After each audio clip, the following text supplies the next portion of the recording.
Hey, what's up everybody? Today I'm going to show you how to turn this broken toilet seat into this working toilet seat.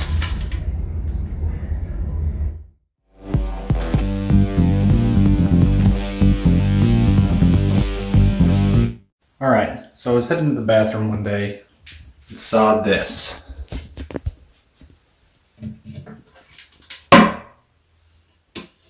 Seat just slide off.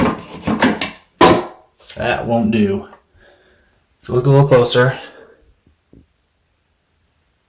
Saw that had broken off, which caused that to be able to slide off, and that doesn't work for a bathroom. So I figured I'll just go to the store and pick up a new seat.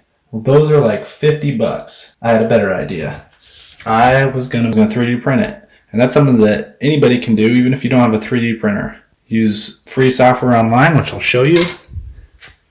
Design it, and take that design to another shop that can print it for you, or even libraries nowadays have them. You can use them for free. So, the price of next to nothing, you can get a $50 toilet seat back. So here I'm going to load up a program called Tinkercad, and it's a web-based program, so you use it all online. You don't need a powerful computer or anything like that. It's a really simple CAD type program, simple as in easy to use, but also can really only do fairly simple designs, but it's perfect for this application. You can get pretty good with it, but you get to a point where you'll need a better program. But for this is great. So we'll go ahead and basically start measuring out the pieces with calipers or ruler or whatever you want to use, and start inputting that into the different shapes that you'll be creating. So I'll go ahead and speed this up. We'll get moving on to 3D printing.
Alright, so there's the new hinge installed.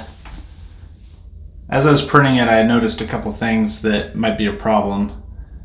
The first one was the orientation that I printed it at. And I'll explain it a little more when I do the redesign, because I don't think this is going to be strong enough.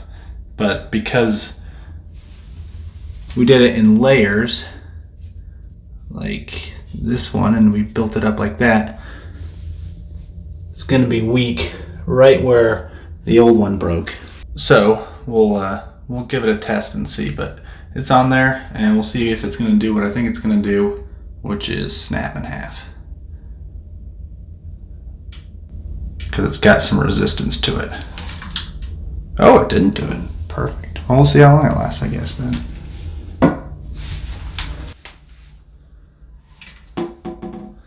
Oh, alright, well.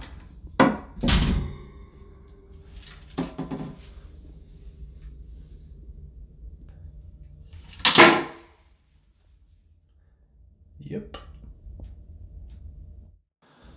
So, since I kind of screwed up the design a little bit, go back kind of to the drawing board. I went ahead and made the modifications in Tinkercad, and then bring it over to this other program called Cura.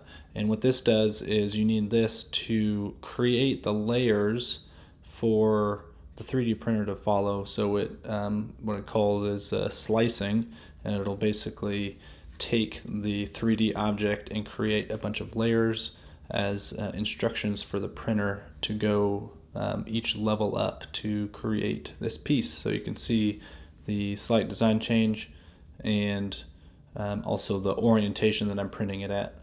We'll go ahead and print this out and get it installed and see if it works. Okay, so you can see we got the new part here. The modifications we made, doesn't have the right angle anymore, and we printed it on its side so that the layering doesn't make it weaker in the direction it needs to be strong.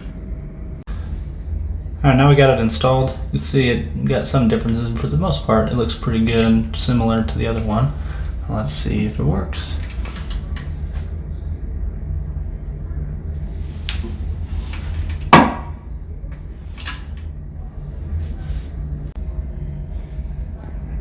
So even if you found a replacement hinge for a handful of bucks, this is still probably cheaper, and this is a lot more rewarding. So I recommend giving this a shot.